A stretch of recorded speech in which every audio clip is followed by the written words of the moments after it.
जब भी इंडिया और चाइना का नाम एक साथ आता है तो हमारे दिमाग में 1962 की हार, गलवान की झड़पें और ड्रैगन की धौंसभरी रणनीतियां घूम जाती हैं। पर क्या आपने कभी सोचा है कि LAC, line of actual control, जो कागजों पर एक सीमा है, असल में एक छुपा हुआ बैटलफील्ड बन चुका है। न बंदूकें चलती हैं, न तोपें, पर यहां हर दिन जंग लड़ी जाती है।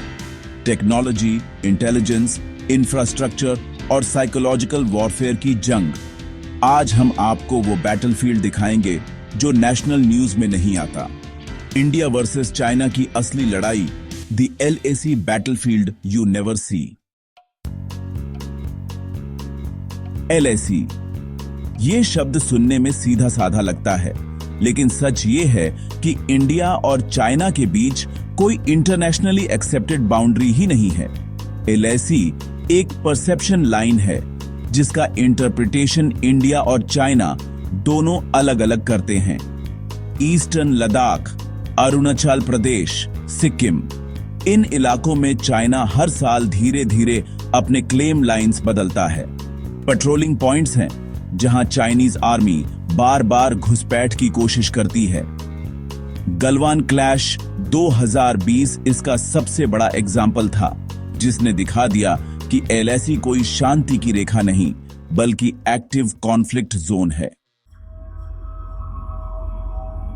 चाइना की सबसे खतरनाक रणनीति है सलामी स्लाइसिंग।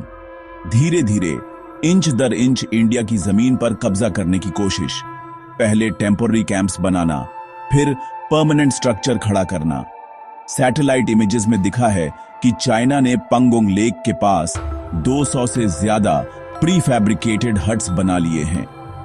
चाइना जानता है कि एक बड़ा युद्ध लड़ना महंगा है, इसीलिए वो साइलेंट एनक्रोचमेंट स्ट्रेटजी अपनाता है, बिना गोली चलाए जंग जीतने की तैयारी।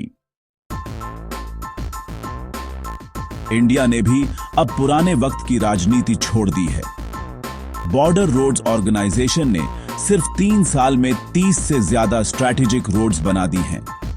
दुर्बुक्शॉक DBO रोड, ये 255 किलोमीटर की रोड चाइना के सलामी स्लाइसिंग को काउंटर करने का असली हथियार है। Forward air bases, Daulat Beg Oldi, Nyoma को तेजी से अपग्रेड किया गया है ताकि air strike capability northern borders पर बढ़ाई जा सके। पहली बार इंडिया ने चाइना को उसी की भाषा में जवाब देना शुरू किया है, इंफ्रास्ट्रक्चर सुपीरियॉरिटी। आज जंग सिर्फ जमीन पर नहीं लड़ी जाती, आकाश में आंखें भी उतनी ही जरूरी हैं। इंडियन आर्म्ड फोर्सेस ने इजरायली हेरॉन TP ड्रोन्स और स्वदेशी UAVs से LAC पर लगातार निगरानी शुरू की है। सैटेलाइट इमेजिंग से चाइना की हर एक्टिविटी पर रियल टाइम नजर रखी जा रही है। क्वांटम रेडार्स और एंटी ड्रोन सिस्टम से इलेक्ट्रॉनिक वॉरफेयर को चाइना के मुकाबले टक्कर दी जा रही है। LAC पर अब सिर्फ फिजिकल प्रेजेंस नहीं, बल्कि डिजिटल सर्वेलेंस भी गेम चेंजर है। चाइना लगातार प्रोपेगेंडा और ब्लफिंग की रणनीति अपनाता है, फेक न्यूज फैलाना, मैप्स बदलना और अपने मीडिया में गलत दावे करना। लेकिन इंडिया ने अब इसे काउंटर करने के लिए स्ट्रॉन्ग डिप्लोमेटिक मैसेजिंग शुरू कर दी है।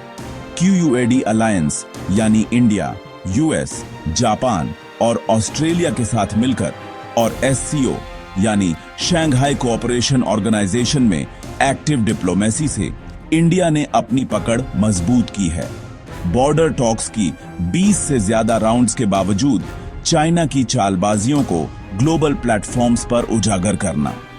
India is now playing both hard power मतलब मिलिट्री और सॉफ्ट पावर यानी डिप्लोमेसी का गेम पूरी परफेक्शन के साथ।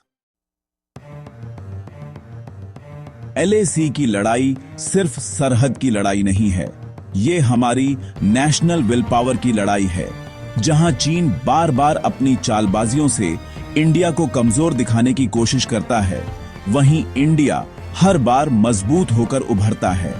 गालवन क्लैश ने दुनिया को दिखा दिया कि इंडियन सोल्जर्स बिना हथियार के भी दुश्मन को पटक सकते हैं। अब वक्त आ गया है कि हम भारत के नागरिक भी जागरूक रहें और अपनी सेना, अपनी सरकार पर भरोसा करें, क्योंकि ये जंग है the battlefield you never see. Subscribe कीजिए और बेल आइकन दबाइए, क्योंकि हम आपके लिए जल्द लाएंगे इंडिया चाइना कॉन्फ्लिक्ट का डीप ब्रेकडाउन पार्ट 2।